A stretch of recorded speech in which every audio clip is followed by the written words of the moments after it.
Yan, mag-aral ka magluto, Mia. Magpaturo ka kay Ate Elsa mo.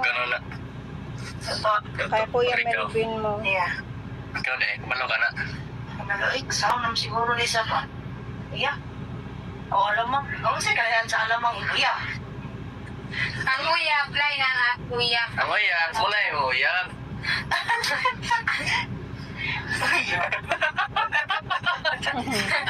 Oh! Ayaw mo niwala. Ang uyab. Ang uyab na iyo. Jalino, may pang uyab. Wag na muna yung uyab-uyab. Aral-aral muna, Mia. Oh. When I see you. Pero ikaw pala ito ni Madam na. Luto ka. Patalo ko. Tulo ka? Kamiya, tulo kamiya. Di muna tayo. Nakita ba ko? Wait lang nga kung makikita ka. Ayan, si Teacher Iola. Drain po yan, hindi po? Hindi. Make it sure, pag naglagay kayo ng tubig, kailangan ito dyan sa wash. Hindi naka-drain kasi pag drain, lalabas at lalabas yung tubig. Dito sa labas, ito yung draining niya. So kailangan ito naka-wash. Kung tatanggalin nyo na yung tubig, tsaka nyo siya i-drain. Okay? So wash muna. O, lagyan nyo ng water. Ano mag-open dyan? Mag-open ng buksan? Hindi, mamaya. Sige, lagyan nyo muna ng tubig. Lagi ng tubig. Punuin mo muna yung tubig hanggang dito or huwag naman punong-puno. Meron yan siyang level.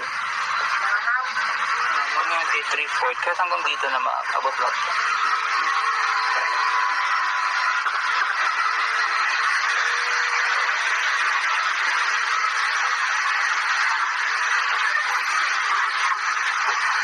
Yan, sige, Mia. Lagay mo dito, Mia. Malinis ba yan?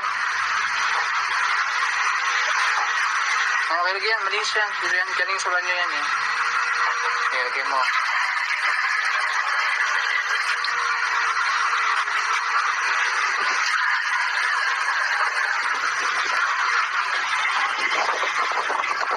Maganda pa promotion.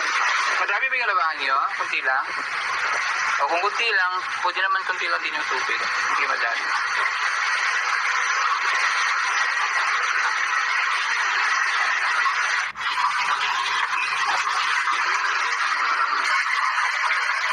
Okay, enough muna yan. Tama muna. Kuha tayo ng sabon. Ate Aisa, sabon, please.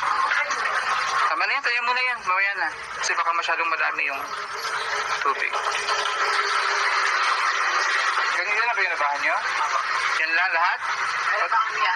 Kamiya pa. Sige, lagdagan nyo na lang tubig. Itapon mo na lang. Ay, lagay mo dito. Lagi mo dito? Hindi, yung tubig. Yan.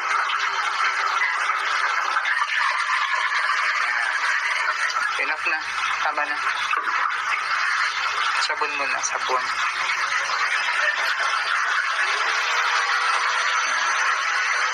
So, lagyan mo ng sabon natin, Aisa. At tingnan nyo ha, yung sabon, mas maganda kapag may scoop eh, kaya wala tayong scoop. Sige, tansyahin mo na lang Ate Aisa. Okay.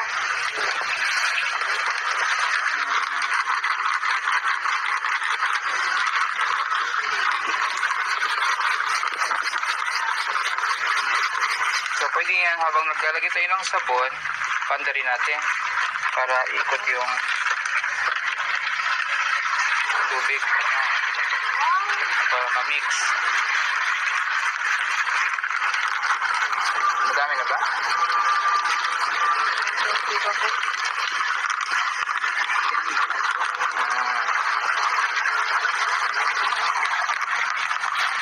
Mga dalawang sachet pwede na. Diba? So, inikot niya na yung sabon. May iba, babanlawan muna yung damit bago ilagay dito para hindi madumi yung sabon. No, dalawan muna para matanggal yung panganay na dumi. Sige, balawan niyo muna yan para mas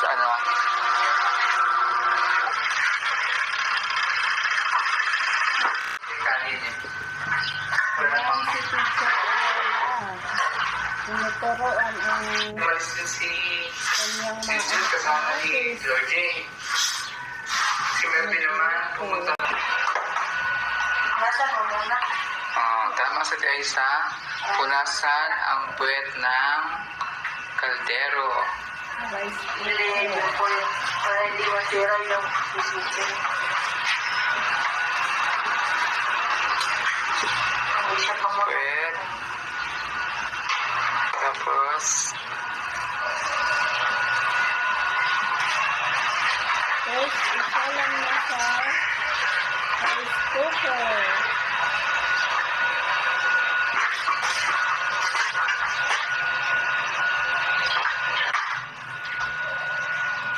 kamay mo lang. Saan mo na yung kamay? Bakit di babasa?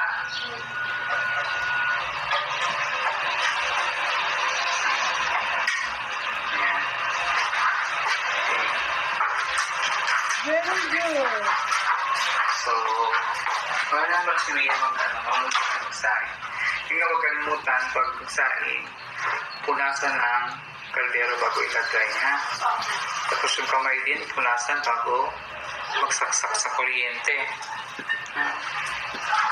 So, ang gagawin natin maya magkana tayo ng isdang tilapia. Tapos, kutsara.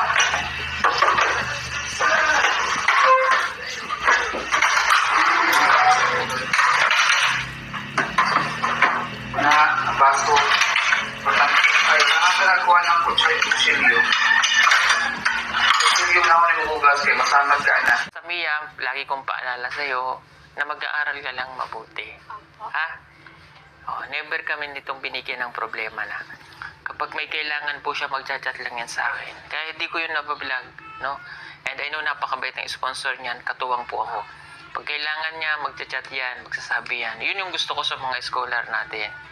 Yung magchat-chat yan, daddy kailangan ko po ng ganito kasi may bibilin. Kung ano lang yung kailangan niya, yun lang sasabihin niya. And yun yung gusto kong Mia, ha? Yung sinasabi mo agad. Para at least walang problema sa grado. Okay? Pagdating ng araw, ganun din yung gagawin mo, ha? Kumbaga, mag-domino effect yung pagtulong. Ngayon, naka-receive kayo ng pagtulong. Pag kayo naman yung may capacity na makatulong, hindi man ganun kalaki sa tinutulong ni Pugong Biyahero sa inyo. Any means, any way ng pagtulong, sana gawin nyo din sa iba. At ikaw, si Gerald, isa sa pinakaswerte din po, ano? Mula na nakilala ko tong bata na to, hindi man po namin na ibablog talaga yun, pero hindi ko yung pinabayaan. Sinisendan ko yun ng allowances niya para makagraduate kasi nakita ko yung ano niya. And proud ako sa'yo kasi ginawa mo, ano? Sabi ko sa kanya, tapusin mo yung grade 12 mo, pakitaan mo ako ng magandang grado, magsumikap ka, babalikan kita tutulungan. Na, At na-achieve naman niya. na-achieve mo, congratulations. And Sa gusto niya. criminology. Bakit gusto mo magpulis? Gusto ko makatulong sa pamilya ko at lalo na sa bayan. Wow. Gusto mo maging public servant. Kinikilig. Siyempre, support niya sa... Naiiyak si Mia, oh. Naiiyak ka. Halika nga dito. Hindi Mia, kasi halika, tabi ka kay natuloy Kuya. yan na Isang dito. nagpunta ng Manila. Ano ko, Jeffrey? Gerald. Kasi nga sa DSW Para ang daming na-excited si Mia, lakarin na naiiyak siya kasi. pag-inis. Sabi naiiyak ka din. Siyempre, mga anak ko to, masaya ako na matutupad nila yung mga pangarap nila. Amin doon dahil may sarili silang titirahan na bahay.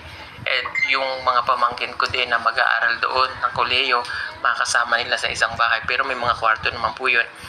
Doon na sila, matututo na sila magluto. Even Jeffrey, magluluto na sila. Kasi tapos na yung isang taon ni Jeffrey na ka-honeymoon period ni Jeffrey. Tapos na. Natuto na siya. Natuto na siya. So, ito, nakita ko naman na matured siya. Sobra. Sobra. Si Jeffrey lang yung inalalayan namin ng isang taon. Kasi si Jeffrey po ay lumaki ng mag-isa. I mean, pagkamatay ng parents niya, tumira siya sa bahay niya na walang nag-alaga. Siya lang bumuhay sa sarili niya. Nakikain sa mga tiyuhin, sa lola, na hindi siya nagluluto kaya inalalayan siya. So ngayon, siguro, Kahit paano natuto na si Jeffrey. Kaya doon ka namin sasama para si Jeffrey din ay Kasama. Wow. So, ano. ngayon. Naku, Hindi dala-dala mo, ano? baka pala, hindi ka Nandyan yung nabaw. maleta. Magagamit mo na ang maleta mo. Baka atras Na, pa yung maleta Yung mo. kulay pink. Magagamit mo na yung pag umalis ka. Hindi mo pakaliw eh. Sobrang sincere na nga. Oo, No? Sobrang masaya siya para din sa'yo. Uy. Ay, hindi siya panganay. Mayroon. Sumunod siya pala. May yung isa kasing ate niya medyo may ano ng konti. I mean, sorry po may ano tawag dyan? May special. May problema na. May konti lang naman. Pero nakakausap naman siya ng normal. So yung nakakasama ng parents niya. Kasya pa ba? Kaya pa ba? Doon Hindi, ka. dito ka na, Aisa. Si Aisa, wag, dyan na lang muna sa team. Ay, sa Okay, PB house. iingit na, ganyan lang ang itayo, yan, para mas iganito mo. Yan, para mas marinig tayo. Okay. Baba mo, ganyan lang, ganyan. Yan. So, paano naman daw si Aisa? Okay, cut mo na nga tayo. Tapos play. Okay, play. Yan, paano naman daw si Aisa? So, si Aisa po ay nasabi naman rin namin sa kanya kung ano yung dapat niyang gawin.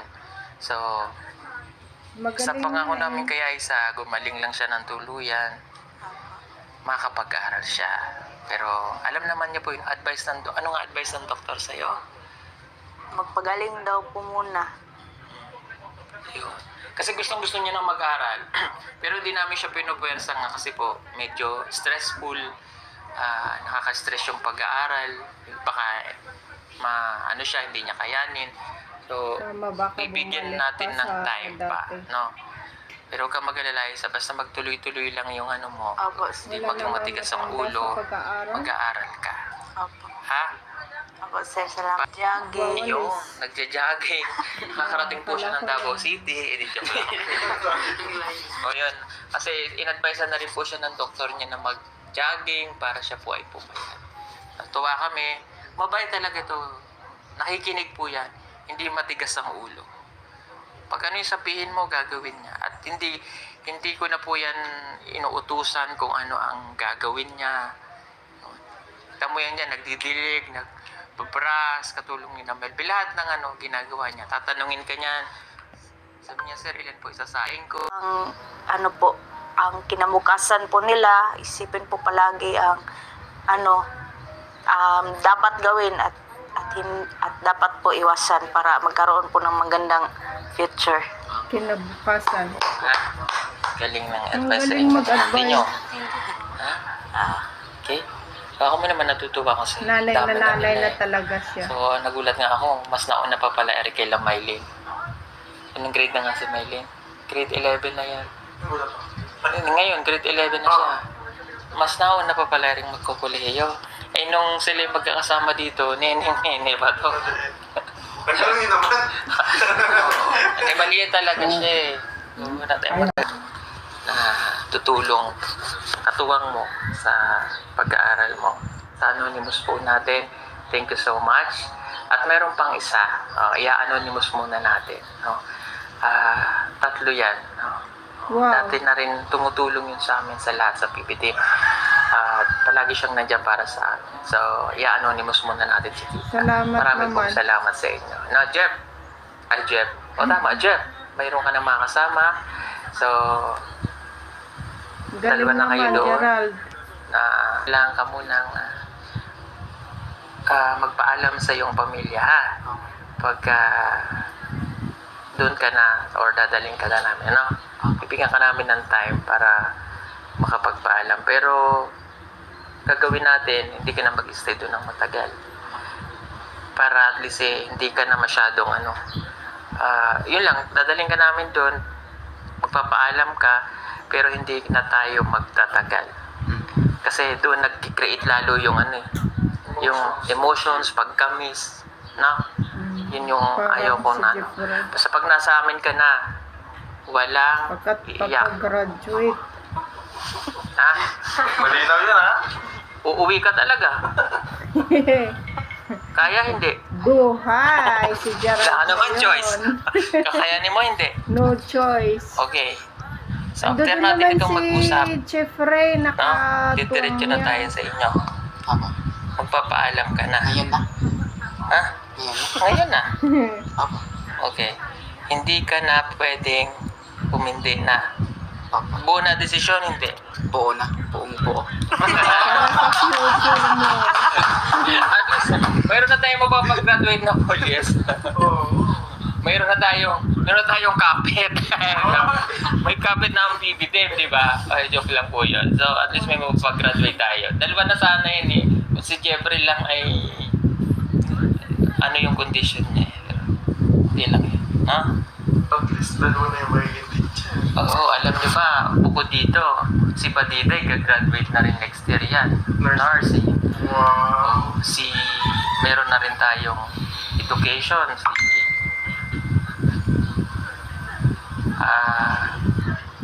Kasama niya na nasa sa Abra, diba, si Dali.